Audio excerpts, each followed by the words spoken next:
What's your emergency? 3, 2, 1. Welcome to the PIO Podcast, a place for all things public information related for police, fire, EMS, local, state, and federal government. An open forum to learn, grow, and develop your public information skills. My name is Robert Tortabeni, and I am your host. I am a public information officer with over 17 years in the field and 27 years of law enforcement background. In each episode, we will explore different aspects of the public information officer profession. Weekly, we'll delve into the field of public information by talking to other PIOs. Welcome to Season 5. Thank you for your support of the podcast. I can't believe we're in our 5th season. So sit back and enjoy this episode.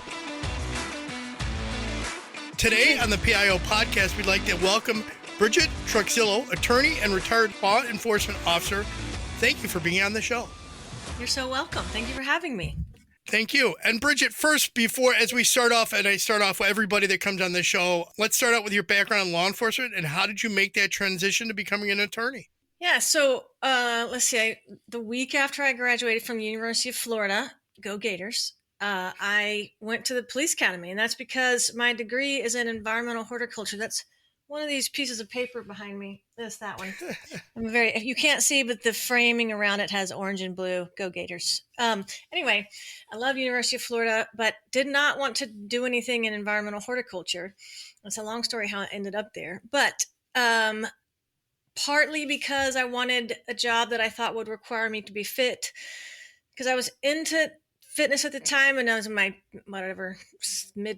early 20s, and didn't know if I'd have the motivation to do that forever. So I wanted to find a job that would require me to be fit. Well, then I became a cop and realized that very much don't have to be fit, sadly. But, and also I say this all the time, I'm a real dork in the sense that I believe strongly in our Constitution and the rule of law and the role that law enforcement officers play in being able to contribute to that. And I thought, other than being in the military, I think that's just such an honorable thing to do. And I thought I wanted to do that. So thought I wanted to do like federal law enforcement somehow, and talked to the FBI, and they told me I was just too young. So I was 24 when I was applying, and they said, just go get a job. So I went and got a job at the sheriff's office, went to the police academy. So that's how that unfolded. And 4.5 years later, I was running away from it to go to law school. So, wow. Yeah. All right, awesome. You started a program for officer wellness. Can you tell our listeners why you decided to venture into that, and what the program is all about? Yeah. So fast forward, I left the sheriff's office almost 20 years ago, which blows my mind. 20 years ago in December. I left. Like I said, it was a really hard decision to leave. When I was in law enforcement, I was started off in patrol, then I did undercover narcotics, and I was the only female member of SWAT team. So I don't know, maybe I'm jumping ahead, but the reason, because I was on SWAT team, I left law enforcement. That experience was all the challenges you expected it would have. And so when I went to law school, it's because I didn't really know what to do with my professional life, because I thought that I would stay. I thought I was going to be in law enforcement for the rest of my professional life. So I went to law school just not really knowing what to do, but just not knowing that's not a bad thing. And then got a job. I ended up moving from Florida to Texas for my now husband, and just got a job. I had bills to pay. But fast forward 13 years where I hated law firm life, and knew somehow I still wanted to do something to give back to law enforcement. And it was the summer of 2020 when, there was such a strange time in this world, and the George Floyd thing happened. And after I spent about 2 weeks being so mad about everybody in the world seemed to be calling everybody in law enforcement murderers, knowing that's not true, and deciding that, as I say, I'm a self-described positive Polly, not Debbie Downer. I just refuse to stay in the rut, I guess. And thought, well, as bad as this is in the world, is there something that law enforcement could do to do better? I think that everybody could always do something a little bit better, and it's the healthy way to live. And so I thought, well, and then what can I do about that? And well, I know from first experience what it's like to be in law enforcement and to face those struggles. And I think that applies for all first responders, including people in dispatch. I have clients who are dispatchers. And I thought, well, maybe I can do something with wellness. And then following that path is, well, what the heck does that even mean? And so I created Protective Wellness, and then I created a program that would help you individually define what wellness means for you, because what that means for you is not what it would mean for me. I might work out in the morning. My husband would never work out in the morning. I might meditate. You might think that's woo woo. I mean, whatever you do, but define it for yourself and then do it.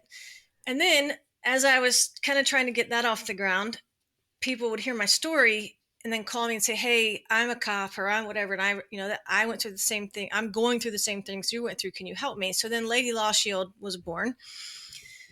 And now I spend almost all my time doing the Lady Law Shield stuff, but I still have Protective Wellness. Mostly I do that primarily through yoga. I'm a certified yoga teacher, certified yoga for first responders teacher. And I just want to get that information out there as a tool to be able to combat what the job of a first responder does to you. And then as an attorney, of course, I specialize in employment law. So that's a really long way of saying, how did I get there? But that's how it all evolved. And it's certainly, such is life, right? And one thing takes you from A to B to C. And I say all the time, like I'm 49 years old and I'm finally doing what I'm supposed to do in life, which is to use everything that I've been through and to be able to help you solve some problems as a first responder. Awesome. Thank you very much for that. As an attorney, you now have dedicated your life to helping the law enforcement community. I'll tell you that there are more lawyers looking to sue officers than there are out there to protect them. So thank you for doing that. You're welcome. Lady Law Shield, what does it specifically do?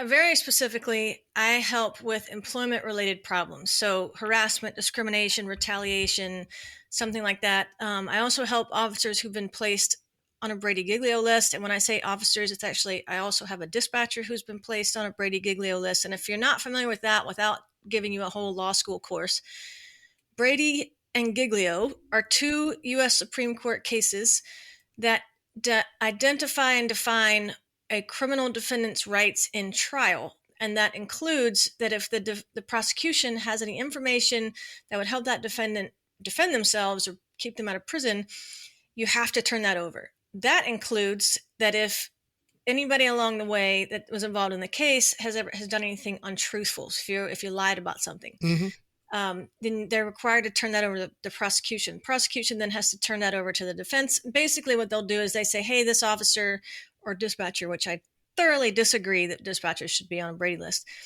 and I'm working on it. But hey, this person is a liar. We will not be using this person to testify in any case. Well, then if you cannot be used to testify in any case, you can't bring charges for any cases and you can't do your job as law enforcement. So then they get fired.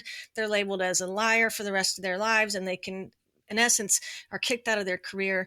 Sadly, when you're put on a list like that, they don't have to tell you that you're on that list.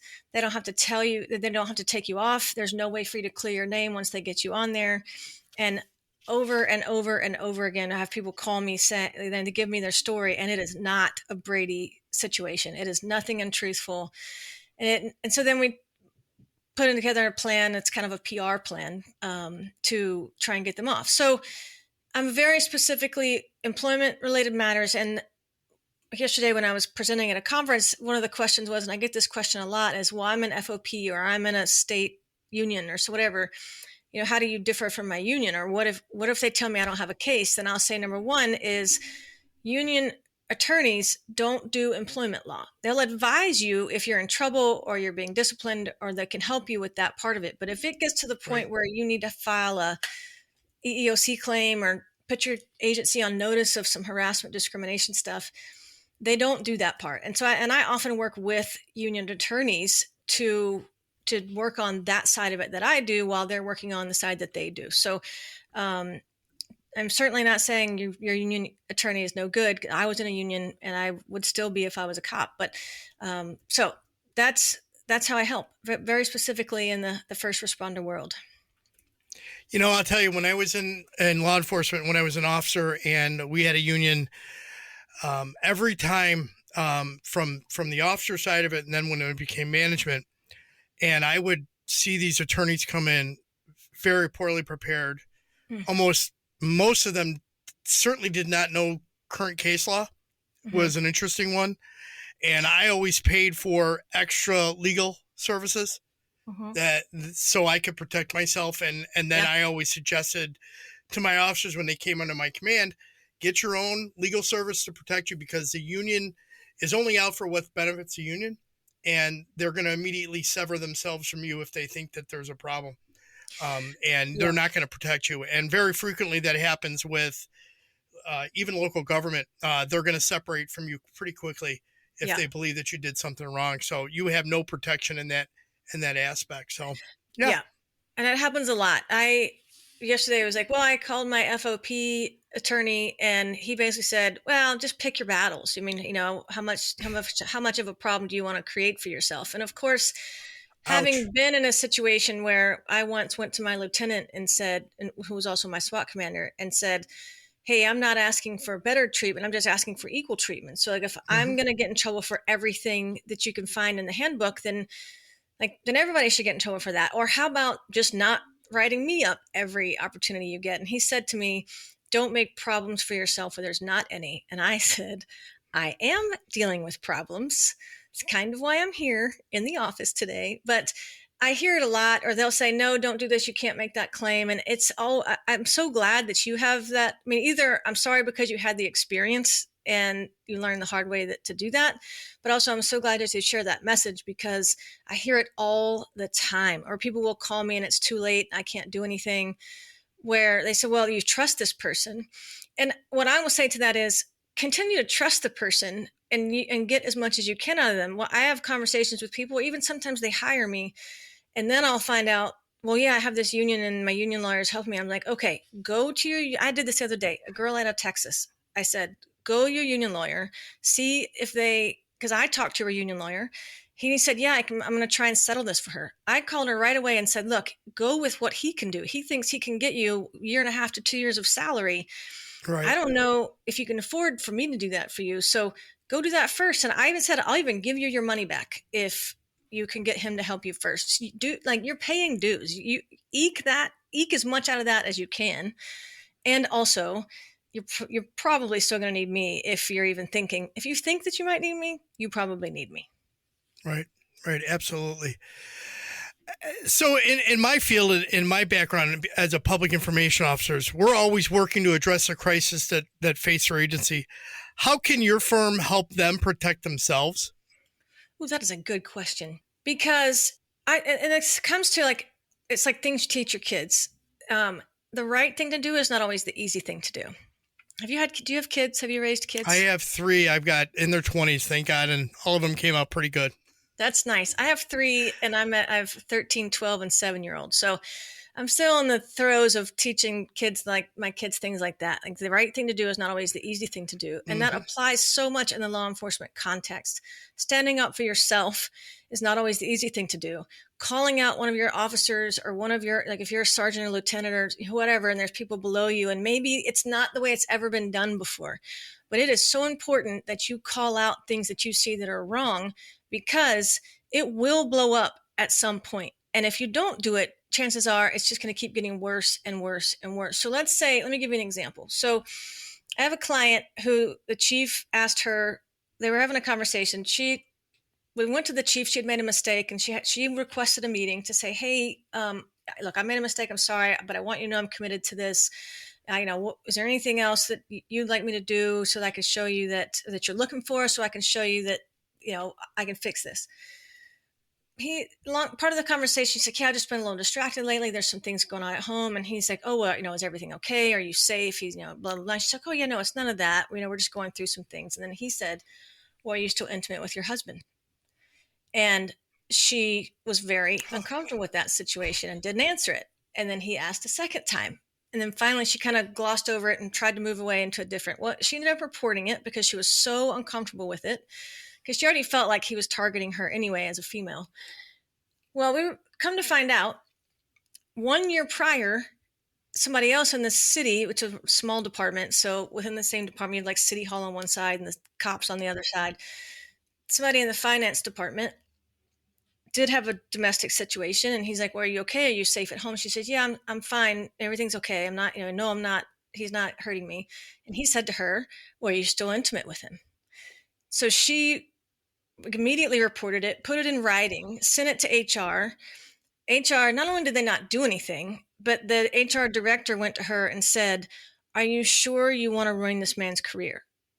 So regardless, they did nothing about it. Fast forward 1 year later, he did the exact same thing. So how can an agency save themselves embarrassment and money? It's by doing the right thing, even when it's not the easy thing to do. Investigating your chief if a city manager learns of something, disciplining your chief. I mean, it's not going to be great, but doing the right thing and showing the public that you're willing to hold people accountable is always going to look better than when the story comes out that you did the exact opposite. And especially in law enforcement, because if they start to see that you're covering up for one of your own within the department, what we all know what's going to happen about the overall reputation of being, whether or not you're a trustworthy law enforcement agency. That, I mean, it's going to be bad. So Right.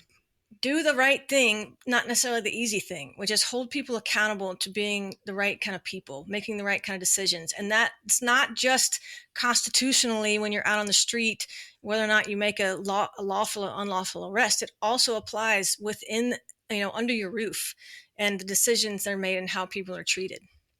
It's amazing you bring up the fact about a chief being investigated, because if you think about the problems that permeate through an agency, they always talk about systemic racism and others. There are systemic disciplinary issues that go through an agency, and you have HR saying, "Do you want to ruin this man's career?" Well, the man is ruining my career for your client. Yeah.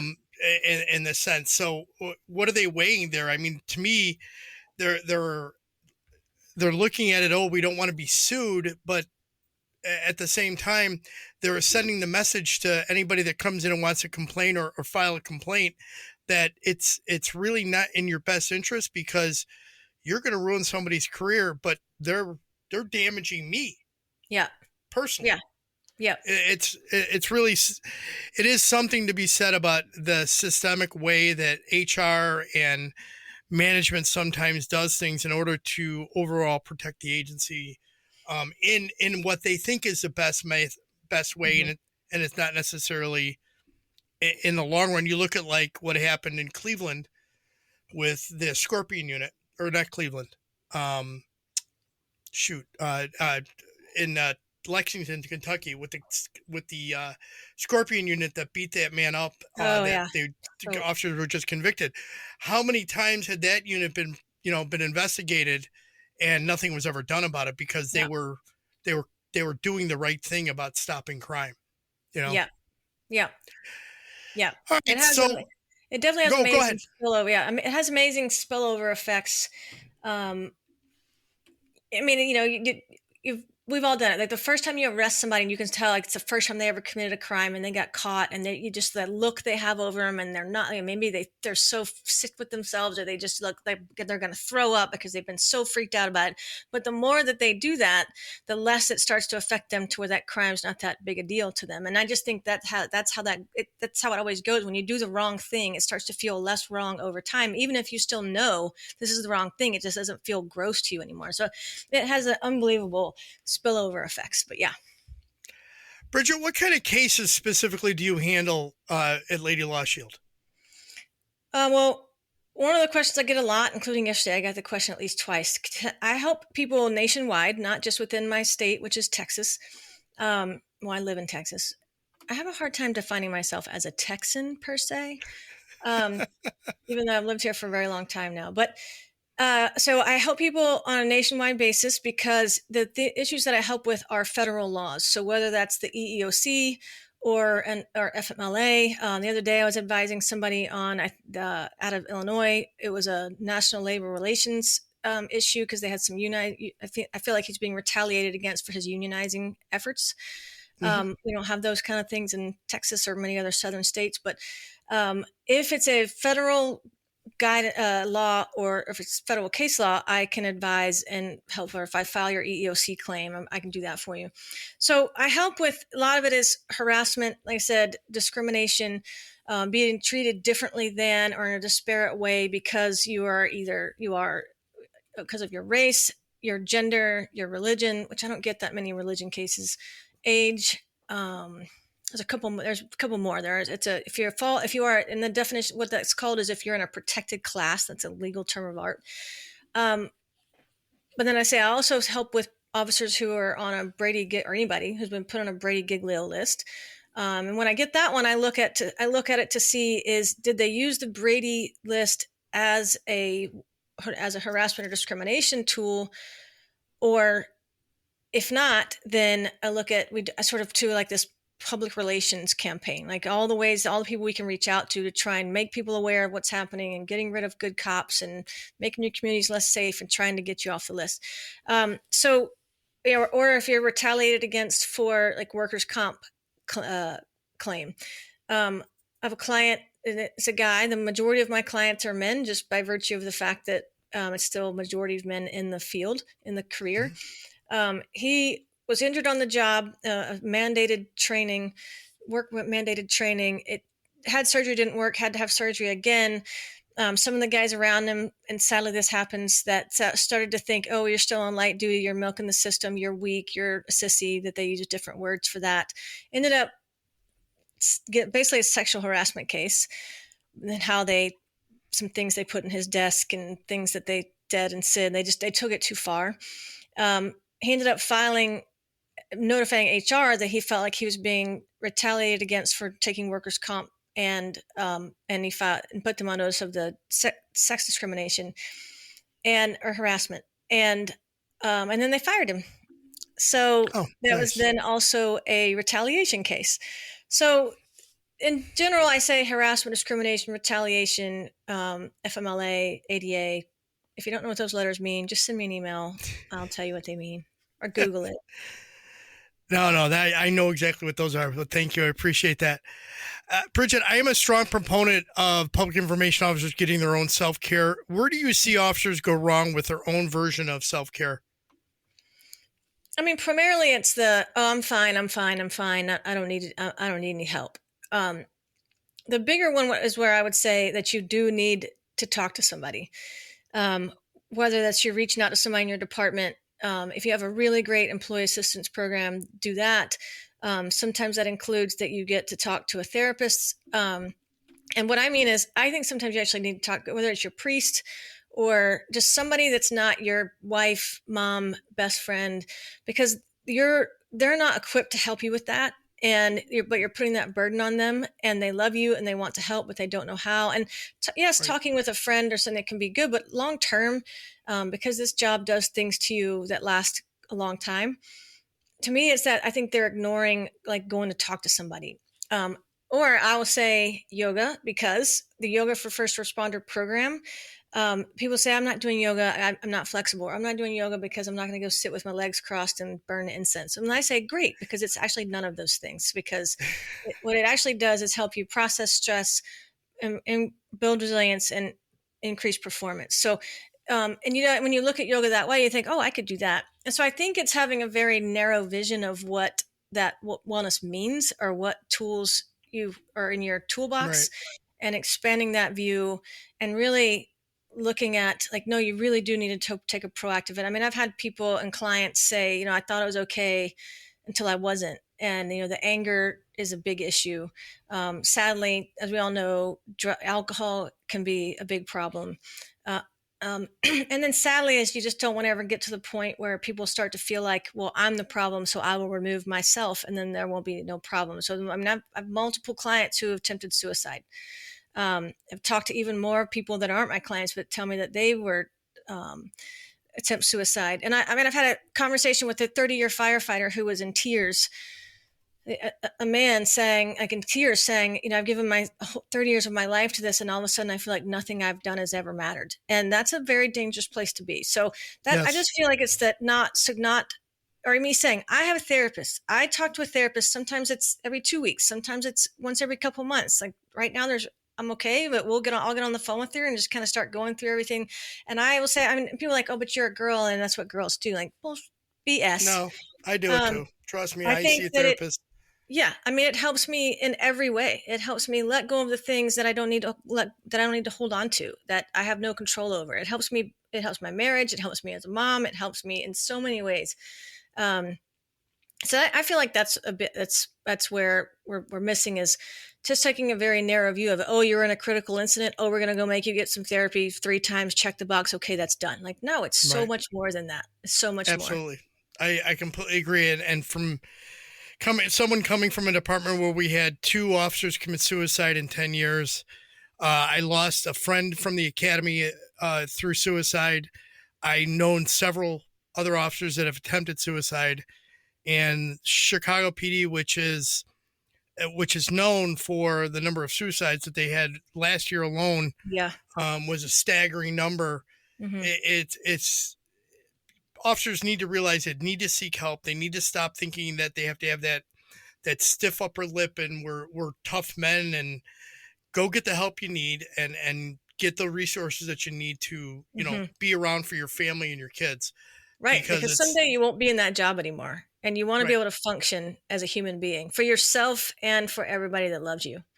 Absolutely. Bridget, years ago, I had a supervisor that told me I can always forgive a mistake of the heart, but not one of the mind. In today's environment and the scrutiny of officers' actions, that is something that departments can no longer do, right? Well, I think I would need, as an attorney, I will say, well, that depends. I think I would need something. I knew you were going to say that. Yeah, I think I would need a little bit more specifics. I think in your job, let's say that we put it in the context of like qualified immunity. Like, how does it work, or whether it applies to you? I mean, that basically qualified immunity is, did you make a decision in that particular moment, given the training that you've had or should have had with someone of your level of experience? And that's where it becomes, the heart and mind can make a difference. And that's where it's like, what did you know or should have known? And that's a legal term, that's a legal phrase, and it's a term of art that's regularly used. And so that's where I think it can come, is like, or maybe it's like a can't do or won't do. And those are 2 very, very different things. I can't do it because I'm not equipped, because I don't know how, I've never been taught, or I don't know. Or is it a won't do? Oh, I know, I'm just not doing that anyway. And then I think you can also get a lot of overlap between the heart and mind, where the heart can really be, very powerful, or, are you in such a bad mental health state where you let your emotions just take over, where you're not able to flip the switch. And I mean, I was just recently reading some case law on something, one of my clients, I can't remember what, where they specifically, the officer lost, and it's that they said, look, you should have been able to turn that switch off, and you didn't, and you just kept going, and you let your emotions get the better of you. So I feel like the one can overtake the other. And very much the conversation you and I were just having. But I do think that law enforcement is very much under the microscope now. And I do want to say, I don't think that's a bad thing. I don't think law enforcement being under a microscope is a bad thing, because, and I've started saying this in conferences, keep in mind what you're legally allowed to do. You are legally allowed to murder, kidnap, false imprison, battery, assault, theft. Like, you take things from people, you take their money, you take it away from them, and you go put it somewhere else. I mean, everybody else will be charged with that. And so that's a lot of power. So I do think you always need, and I think you as a human, as a law enforcement officer, a first responder, in whatever way and whatever power you have, that's why you've got to do that. Wellness can't just be getting therapy after a critical incident. It's got to be, what are you doing outside of work? What are who did you let go of? In what ways did you give up pieces of yourself when you became a cop that you need to go get back, be a part of again? Find some friends that aren't cops. Like, I made that mistake. All my free time was hanging out with the people I worked with. And I think part of that was just being young and dumb. I would have eventually. Well, you're around people that have similar thoughts that you, and similar personalities like you, and experience the same things that you're experiencing. So it's a kindred thing, and it's safe. It's comfortable. And I think, I've heard people say, don't be friends with cops ever. Don't go out with cops ever. I don't agree with that. I think there's value in being with people who understand what your world is like. But I also think, because of the power that comes with, especially being a law enforcement officer, you've got to have other things. You've got to be able to put that job in perspective. And now, a word from our sponsors. Increase your social media reach and streamline your workflow with Social News Desk. the social media management software trusted by government agencies across the country. Publish effortlessly and securely across multiple social networks, including Nextdoor. Stay connected with social listening, engagement, and reporting tools all in one place. And here's an exclusive offer just for PIO podcast listeners. Get 3 months free when you sign up. Head over to socialnewsdesk.com/PIO to get started today. And now, back to our episode. We talked about this briefly before, but workplace accountability is something that frequently causes issues with departments. What are your thoughts about agencies not being accountable? Hold on, I got a second part to this. And in this age of where hiring is so hard, it's so difficult to get staff nowadays. Every agency I know has got hiring issues. What are your thoughts about that? And I think about this officer, the sheriff's deputy in Sangamon County, Illinois, where he killed the woman that he showed up to for a what she said was a prowler, and it turned out she was having a psychotic episode. Oh, And she had a hot pot of water on the stove, and yeah. the officer shot her thinking that he was going to be killed, With the hot and that water. was his excuse. But it turns out that the sheriff's deputy had all kinds of warning signs that should have been found in the hiring process. Okay, so the first part of the question was, Accountability within the agency. And I know we mentioned this already, but what are your thoughts on it? again, doing the right thing is not always the easy thing. And pushing somebody through the hiring process when you need people so bad, but you just like, I just feel like if you were to go back to whoever pushed that stamp of approval on that person, probably been like, God, I knew. And sometimes as cops, it's that spiny tingly sense or just that gut feeling. I mean, I remember one time I was getting ready to go on a buy. I was doing undercover, and it was Oxycontin or oxycodone peels. Can you tell I'm from the South? Just kidding. Pills. Sometimes it slips right out, Robert.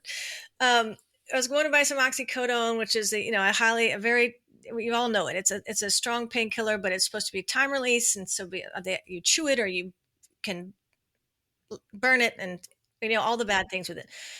Well, the people who get addicted on it, they bad things. So there's a guy that had already robbed at gunpoint several pharmacies, and he had, of course, been let out on bond, and he was out doing the same thing. He was out selling Oxycontin, and the girl I was buying, we suspected she was getting it from him. And I was on my way. I called her. We were on our way. We were all rigged. I was bugged up, and we were on our way to go buy some. And I was meeting her in her house, and I called her, and she did not sound the same. Something was different. And then I heard somebody talk, and I got off the phone. I called my sergeant, and I said, or I think she said, and I was like, oh, so-and-so. And she's like, oh, yeah, he's here, but it's fine. Don't worry about it. I got this horrible feeling. And I called my sergeant, and I said, hey, Sergeant, I've never had this feeling before, but I do not this feels bad. This feels wrong. I don't want to do it. Cause I was doing the undercover. I was going to go into this house with my backup not close enough, with a guy who we know owns a shotgun and pulls it on pharmacists regularly. I don't know about you, but I don't want to be on the other end of a shotgun blast. And so he's like, yeah, it's up to you. Yeah, I support you if you don't want to go. So we didn't do it. I called her and I was like, no, I'm not doing this. Or maybe I didn't call her. I don't remember. But I think it's that kind of feeling. And so, somebody probably had that feeling. But going back to, do I think that they are exposing themselves to liability? Because I've been in civil litigation for my entire legal career, meaning, are you exposing yourself to liability either, one, criminally, or two, civilly, which means money, which who has extra money? No governmental entity ever has enough money. So I just feel like, and I hear about this all the time across the country, that they're lowering standards. Or when we were cops, like, there's no way you could have ever gotten a job if you had been arrested for weed. Oh God, now, no. Yeah, no drug charge, even if it was weed. Now I know that's a lot different now, but in some places that's still illegal, or maybe it's on your record. And like, okay, but I mean, a crime is a crime. And the point of that is you were willing to do that at the time when it was definitely a crime. And then you want to go put this person on patrol who is in charge of arresting people for breaking the law and committing crimes. used to tell people when I was like, put narcotics investigations, but when it was marijuana, especially the young people, they'd say, come on, this shouldn't be illegal. And I would always say, yeah, but that's not my job. My job is to enforce the law. And if you don't like the law, then go vote the next time it comes around. And they did. So, yeah, right. They did. And so I just feel like you're exposing yourselves to so much liability. And whether it's through lowering your hiring standards or because you're overlooking mistakes that people are making, you just cannot do that. And whether that feels like maybe, am I suggesting that means that the agency starts throwing people under the bus? Well, no, because you shouldn't be thrown under the bus if you didn't break a rule. So you really, and I'd say this to officers, to everybody, that you must get the training that you need. You must get training. You can't just get out of the academy and then stick with that. Case law changes. You just don't remember. I mean, I've taken 4 bar exams. I don't know if you have this video, but I have a lot of pieces of paper behind me. But that doesn't mean I remember all that stuff. That's why as attorneys, we're required to get continuing education. And I know that most cops are required to get continuing education, but it's important that you do that because you've got to make sure that you keep up on it. Because if you break the rule and it's that knew or should have known, they're going to stick the should have known on you no matter what. So, yeah. Absolutely. Bridget, is there a question I should have asked? And if so, how would you have answered it? Well, what I say is I'm not, you're like, let's say you would ask me like, how do I help people? What do I do? Because I was in law enforcement, I very much know what it feels like to be targeted, to be thrown under the bus or feel like I'm being thrown under the bus and while I was being targeted, I felt like nobody was helping me, that people knew what was going on and they weren't doing anything to help. And sadly, that's just the way the culture is. And so I specifically, when I design the services or really think about like, how do I want to help? What do I want to do? Like, can I file your EEOC claim? Yes, I can do that. Do I know how to get something to trial and then get it on file and file a lawsuit? Yes, I know how to do that. But I also know that there's so much that you're in such a bad place if you need somebody like me, that encouraging you to, yes, you need to report this. Why should you report this? Knowing because of firsthand experience that it significantly negatively impacts your mental health.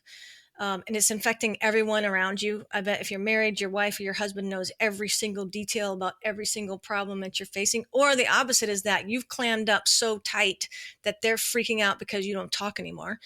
And so what I really do is I encourage, and I say, like, sign up for my newsletter, because I consider my newsletter to what I call it tactical employment law training. Tactical in the sense that the reason why you train with firearms or you do your driving training so much is so that you can know exactly how to do that without thinking about it when the poop hits the fan, or you're in a gun battle and your gun jams. You want to be able to know how to clear that without thinking about it and shoot again. That's what I want you to have with employment knowledge in your brain, because you're already going through so much because of what you see on the job, that you shouldn't have to then lose more of yourself because of having to deal with things like this. I want you to know when you should say something. I want you to know what you should say. I want you to know how to go about that. And then, yes, I think you should hire help for that, because I know how to say it. And also, they're going to ignore you. They are unlikely to ignore me. But I want you to have the information that you need, because I know how I felt, which was very alone. And I know from hearing people across the country talk about it, that, like I say, they consider that they ended up thinking, well, I don't matter. Nothing I have ever done matters. And I just don't want that to be the case. And so what the question would be, like, how do you help, or what do you do differently, is, do I know how to file a lawsuit? Yes. Do I think that you need to file a lawsuit when you come to me? Maybe not. But there's other things that I can do for you and ways that we can help so that you can start to feel better about it. All right, Bridget, let's switch it up. Rapid fire questions. You ready? Okay. Ready. Yes. Texting or talking? Talking. Book Texting. or movie? Book. Coffee, tea, or energy drink? Coffee for sure, but I can't do it late because I'm getting too old for that caffeine stuff. Adult drink of choice? I would say yes. I'm just kidding. But I like wine, beer. I'm pretty simple. I don't like very many mixed drinks. So wine, beer, or margarita. What would be your superpower if you could have one? I ask my kids this a lot. Whether it's flying or teleporting. Okay. Ask permission or beg for forgiveness. Okay, I'm a ridiculous rule follower, but I want to say ask for forgiveness, but once I break the rule, I freak out so much that I would say I lean towards the uh, um, ask for permission first. What place do you most want to travel to? Well, next year I'll be 50, and I'm hoping that we can go to Italy. So that's the Nice. answer. What's your favorite way to relax after a long day? A glass of wine, sitting on my couch where I'm not having to do anything for anybody. Because, as I said, my kids are still in the younger phase, so there's a lot to do every day. If you could have coffee with somebody, any historical figure, alive or dead, who would it be? I saw this question, and it's so hard. What's your answer? Mine, it would be Jesus. Oh my gosh, that's a good one. Dang it, Robert. Jeez. That is definitely, like if you say that, I've had this dream where I'm on one side of the river, and on the other side of the river is my great grandmother, my grandfather, like everybody that's gone. And I definitely put family first. So I'm really always been really close to my family, and to be able to have a conversation with my grandfather, I really can't even talk about it too much or I'll get very emotional. Like when I graduated from law school, I stood up and I looked back at my family. My grandfather was already gone. But in that moment, he was telling, I still can hardly tell this story without getting choked up. But in that moment, he was saying to me, I'm so proud of you. And That's awesome. so it's that, like, you have those feelings every once in a while. Or when my son was born, it took a while to get my son after my daughters. And I would say I'm not the most religious person, yet I am. We go to church every week and we raise our kids in church. And when they handed me my son, God said to me, I know you wanted a baby really bad, but I needed you to wait for this one. And so, like, to be able to have that conversation, like, yeah, not necessarily why. It's just like, I don't want to say, well, why'd you do this, but why'd you do that? But I want my grandfather to be there and my great grandmother to be there so we can just have a super cool chat. Awesome. That's awesome. That's the way it should be. Bridget, what key points would you like our listeners to take from today's interview? Okay. First three things you need to do if you're facing a problem at work. One is, and not necessarily in this order, you need to hire help. You can't do this on your own. So either go get your union lawyer to help you or call me so I can help you. If you really need help and you're probably already freaking out, get somebody to help you. Number two, you got to write it down. Write down everything that's happened so that you have a record, because you're going to have to do that anyway, whether you're reporting it at your department or you're giving it to me. And then number three is you're going to have to report it for multiple reasons. And so without making the explanation too long, is you're going to have to report it. And when you do, you need to report it through your chain of command and to HR, because one doesn't always know what the other one's doing. And you want to make sure that your claim is heard by the right people. Bridget, do you have a motto that you live by? Well, maybe I'll stick with my theme. Just kidding. About doing what right is not always what's easy, but I definitely integrity it's what you do when nobody's looking. And I definitely said that to myself. When I was in my early 20s, I read the book, by Ayn Rand. God bless if we weren't talking about this.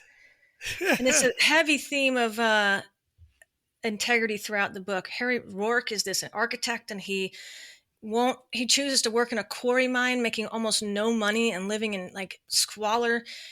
Because he refuses to be an architect in any other way than he thinks he should be an architect, or to do something for the greater good. Oh my gosh. I'm going to email this to you after so you can put it in the notes somewhere so I can think, because I cannot believe, but look, Google Rourke and Ayn Rand, and the book title will come up. It's probably in my house somewhere, but integrity has been a strong guide for me throughout definitely my adult life, once I really started understanding how to be. All right. How can people best reach out to you if they'd want to connect or follow up or get your services? My website, ladylawshield.com. You can find all things. Like, definitely sign up for the newsletter. Like I said, if you need to book a call with me to get things started, you do that on my website, or social media links are on there. So ladylawshield.com, you go to that homepage and it'll get you anywhere you need to go. And I will add all that into the show notes. Great. And I'm going to get that book name. Dang it. Yep. Just send it to me and I'll put it in the notes. Yeah. Bridget, thank you for being on the show. I really, truly appreciate that. And it's gotcha. Bridget Truxillo from Lady Law Shield. Thank you for being on the show. Thank you, Robert. I hope you enjoyed this episode and our content. If you are listening on a platform that allows reviews, please give us a review. We read all reviews and your feedback is essential. Do not forget to check out our sponsor, Social News Desk. Thank you, Social News Desk, for their sponsorship and their offer to all our listeners. Please click the link at the bottom of today's show notes to help support the show. Your support in any amount is greatly appreciated. Until next time, take care, stay curious, and keep the conversation going. You're the heart and soul of the PIO podcast.